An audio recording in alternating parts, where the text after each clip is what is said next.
could write some news yourself. Maybe about your school or neighborhood. But how do you write a news article? Easy.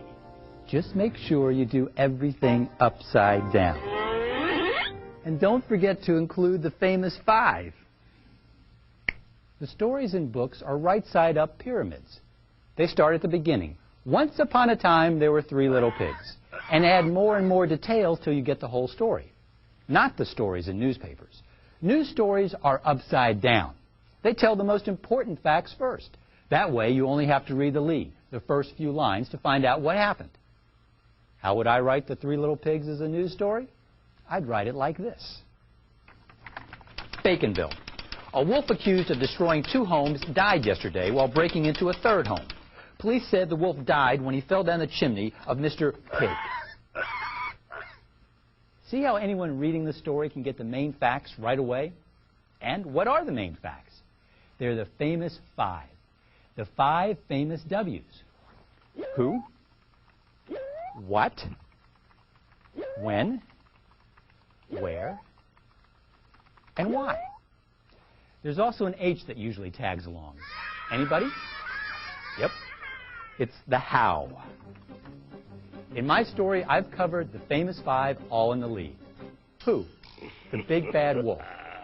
What? Fell down the chimney and died. When? Yesterday. Where? In Baconville, at Mr. Pig's house. Why? Because he was trying to break in. Oh, and how? By coming down the chimney. After the lead, you can fill in all the other details, all the huffing and puffing and blowing down of houses. In my article, I go on to explain which pigs had their houses insured, and how each house was furnished, and what color the curtains were, and how... Hey, wait a minute. Hey, cut that out. I mean, don't cut that out. I mean, stop.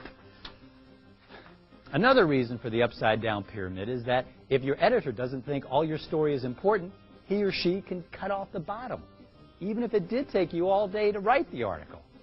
Well, anyway, that's how to write a news story.